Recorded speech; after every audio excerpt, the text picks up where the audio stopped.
विनोद जगदाले मेरे साथ है ठाणे से और वहां से पांचवी बार चुनावी मैदान में इसी सीट पर, क्योंकि मुख्यमंत्री एकनाथ शिंदे फिर अपनी किस्मत आजमा रहे हैं। और क्या ये सही है विनोद कि चर्चा इस बात की है कि कितने मार्जिन से जीतते हैं, जीतेंगे कि नहीं ये नहीं, बल्कि कितने मार्जिन से जीतते हैं, क्योंकि पिछली बार लगभग 90,000 की जीत थी शिंदे की। देखिए, इस समय मैं कोपरी पांच पकड़ी को छोड़कर अब ठाणे शहर विधानसभा में आ चुका हूं। अगर आप सीएम के बारे में पूछे तो मैं आपको बताना चाहता हूं, पांचवी बार वो मैदान में है और इस समय महाविकास आघाड़ी में 2 उम्मीदवार खड़े हैं।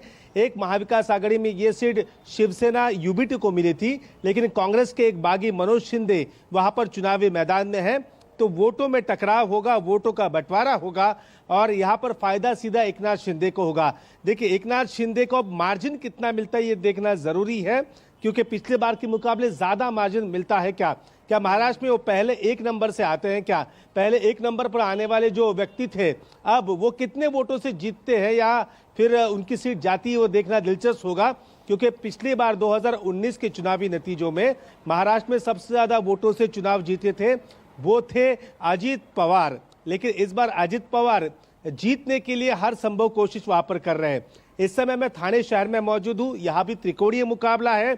यहाँ के एमएनएस के अविनाश जाधव है, भारतीय जनता पार्टी के मौजूदा विधायक संजय केलकर है और पूर्व सांसद यहाँ पर चुनाव लड़ रहे हैं राजन विचारे। तो महाराष्ट्र में हर जगह है ना संभव यही देखा जा रहा है कि त्रिकोणीय मुकाबला यहाँ पर हो रहा है। लेकिन एक बात है आशा कि 11 बजे तक सिर्फ 18% वोटिंग यहाँ पर हुई है। अब 1 बजे तक कम से कम ये 30% क्रॉस करनी चाहिए। अगर नहीं होता है तो फिर महाराष्ट्र में वही होगा जो हमेशा होता है, 50 से 55% वहां पर वोटिंग होगी। झारखंड में देखिए, झारखंड में अच्छी वोटिंग देखने को मिल रही है, लेकिन न्यूज 24 यहाँ भी लोगों से आह्वान करता है महाराष्ट्र की जनता से कि घर से बाहर निकले और अपने मतदान का वहां पर प्रयोग करें। वोटिंग परसेंटेज काफी कम है यहाँ पर। वोटर्स आसपास, देखिए वोटर्स अभी अंदर है, ये वोटर्स अभी वोट डाल के आ रहे हैं। हम इनसे बात करेंगे, वोटर्स है इन्होंने वोट किया है, हम इनसे बात करेंगे। क्या नाम है आपका? स्मिता तिजारे। अच्छा स्मिता जी, वोट किया, क्या मुद्दे थे जहन में, किन मुद्दों को देखकर वोट किया है? फिलहाल कुछ भी याद नहीं। महंगाई, सुरक्षा, कुछ भी नहीं।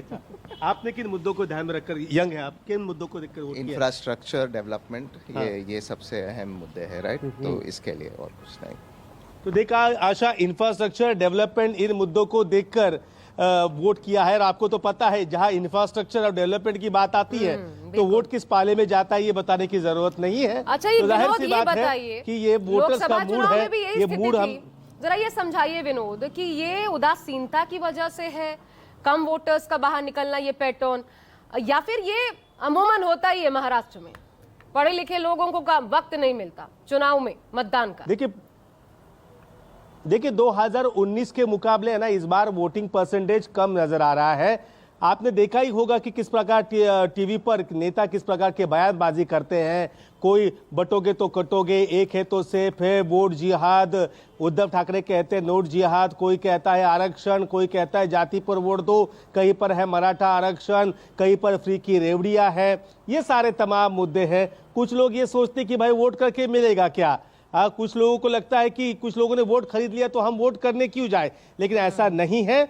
हर एक वोट राष्ट्र के विकास के लिए जरूरी है, एक अच्छा कैंडिडेट जीतने के लिए जरूरी है। लेकिन ये कह सकते हैं कि महाराष्ट्र में जिस तरीके का प्रचार हुआ, 20 दिन धुआंधार प्रचार, हेलीकॉप्टर से नेता उड़कर यहाँ पर आए, कई सभाएं हुई, पीएम हो, एचएम हो, महाराष्ट्र के सीएम हो, गडकरी हो, शरद पवार हो, ऐसा लग रहा था कि महाराष्ट्र का वोटिंग परसेंटेज 70% के ऊपर चला जाएगा। लेकिन जो शुरुआती 4 घंटे के आंकड़े बता रहे हैं कि महाराष्ट्र में वोटिंग परसेंटेज नहीं बढ़ रहा है, तो वोट करना जरूरी है, घर से निकलना जरूरी है, चाहे 2 घंटे लगे। लेकिन एक बात तो मैं आशा आपको एक बताता हूं कि 6 महीने पहले जो वोटिंग हुआ था ना, तब मुंबई में हर जगह से कंप्लेंट आई थी कि काफी देर लग रहा है वोटिंग के लिए, कई वोटिंग मशीन खराब हो रहे हैं, लेकिन अब तक कोई खबर ऐसी नहीं आई है। बहुत अच्छे तरीके से इंतजाम इलेक्शन कमीशन ने वहां पर किए हैं, पीने का पानी हो, पंखे हो, कूलर हो, हर तरह की संभव कोशिश वहां पर की गई है।